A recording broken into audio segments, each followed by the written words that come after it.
Hi friends, నేను మీ Rajeshwari. Welcome back to our channel. ఆ శ్రీమన్నారాయణ అనుగ్రహం మీ అందరికీ ఉండాలని కోరుకుంటూ మరొక వీడియోతో మీ ముందుకు వచ్చేసాను ఫ్రెండ్స్.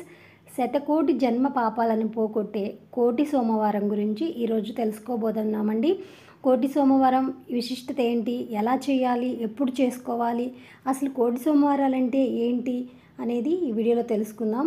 మనము ఈ మామూలుగా కార్తీక మాసంలో వచ్చే సోమవారాలకి ఉపవాసం ఉంటాము. అలాగే స్వామివారికి అభిషేకాలు చేయిస్తూ ఉంటాము శివయ్యకి. ఇంకా చాలా శ్రద్ధగా భక్తి శ్రద్ధలతో సోమవారాలు పూజ చేస్తూ ఉంటాం కదా. అయితే ఈ మనకి ఈ కార్తీక మాసంలో కోటి సోమవారం అని వస్తుందండి. మనకి ఒక్కసారి చేసిన కోటి ఫలితం అనేది మనకి ఈ కోటి సోమవారం రోజు మనకి కోటి ఫలితాలను, రెట్టింపు ఫలితాలను ఇస్తుందండి. అది ఏ రోజు వచ్చింది అనేది ఈ వీడియోలో తెలుసుకుందాము. అంటే అసలు కోటి సోమవారాలు విశిష్టత ఏంటో ఇప్పుడు తెలుసుకుందాం. చాలామందికి ఈ కోటి సోమవారాల గురించి తెలియకపోవచ్చండి, కొంతమందికే తెలుస్తుంది. తెలియని వాళ్ళు తెలుసుకొని చక్కగా కోటి సోమవారం రోజు వచ్చినప్పుడు మీరు ఎలా పూజ చేసుకోవాలి అనేది కూడా ఈ వీడియోలో తెలుసుకుందాము. మనకి కార్తీక మాసంలో శివకేశవుల్ని విశేషంగా పూజ చేస్తూ ఉంటాం. ముఖ్యంగా ఈ మాసంలో సోమవారాలకు ఎంతో విశిష్టత ఉందండి. ఇక కార్తీక మాసంలో మాత్రమే వచ్చే కోటి సోమవారం గురించి ఇప్పుడు తెలుసుకుందాం. అసలు కోటి సోమవారం అంటే ఏంటి, కోటి సోమవారం ఎలా ఏర్పడుతుంది, కోటి సోమవారం వ్రతాన్ని ఎలా చేయాలి, తదితర విషయాలు కరెక్ట్గా ఈ వీడియోలో తెలుసుకుందాం. ఈ వీడియోని ఎక్కడ స్కిప్ చేయకుండా ఫ్రెండ్స్, ఈ వీడియో నచ్చితే మర్చిపోకుండా లైక్ చేయండి, షేర్ చేయండి, మన ఛానల్ని సబ్స్క్రైబ్ చేయడం అసలు మర్చిపోవద్దు. కార్తీక మాసంలోనే ప్రత్యేకంగా వచ్చే కోటి సోమవారం రోజు చేసే స్నానం అనేది స్నానం, దానం, ఉపవాసాలకు కోటి రెట్లు అధిక ఫలం ఉంటుందని శాస్త్రవచనం అండి. కోటి సోమవారం అంటే వ్యాస మహర్షి రచించిన స్కంద పురాణం ప్రకారం కార్తీక మాసంలో సోమవారం రోజున సప్తమి తిథి శ్రవణ నక్షత్రం కలిసి వస్తే ఆ రోజున కోటి సోమవారం అంటారు.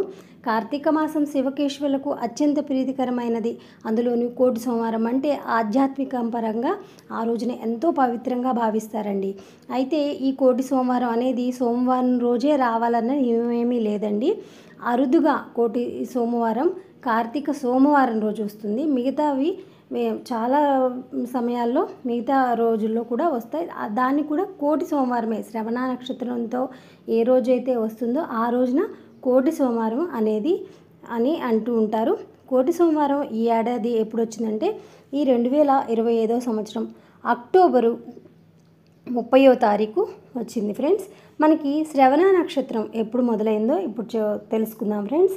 ఈ శ్రవణ నక్షత్రం చాలా ఇంపార్టెంట్ అండి కోటి సోమవారానికి. కాబట్టి ఇప్పుడు మనం శ్రవణ నక్షత్రం గురించి తెలుసుకుందాం. అక్టోబరు 29వ తారీఖు సాయంత్రం 5:29 ఈ శ్రవణ నక్షత్రం అనేది మొదలయ్యి అక్టోబర్ 30వ తారీఖు గురువారం సాయంత్రం 6:33 ముగుస్తుంది ఫ్రెండ్స్.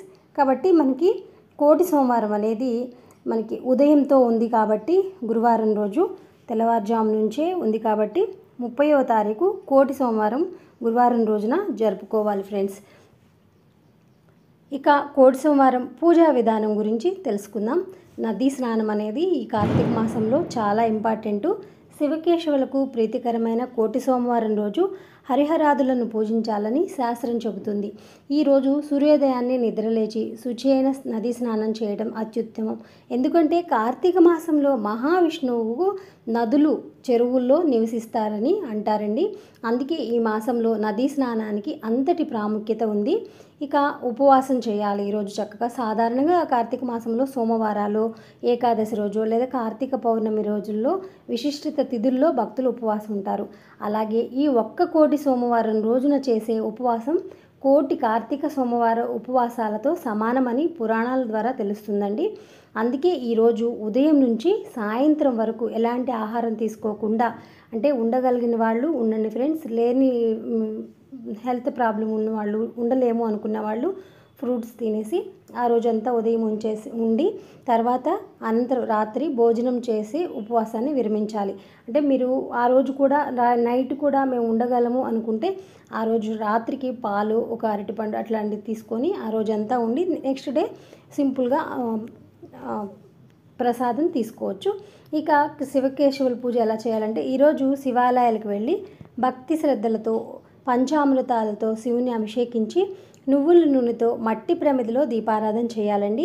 అనంతరం బిల్వదళాలతో తుమ్మి పువ్వులతో శివుణ్ణి అర్చించి కొబ్బరికాయ అరటిపండ్లు సమర్పించాక సాయంకాలం యథావిధిగా స్నాన సంధ్యాదులు పూర్తి చేసుకొని విష్ణు ఆలయానికి వెళ్ళి ఆవు నేతితో దీపారాధన చేసి తులసిమాలను నారాయణకి సమర్పించాలండి.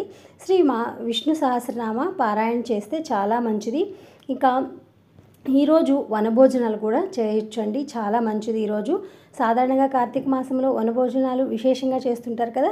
ముఖ్యంగా కోటి సోమవారం నాడు చేసే వనభోజనానికి మామూలు కన్నా కోటి రెట్లు అధిక ఫలం ఉంటుందండి.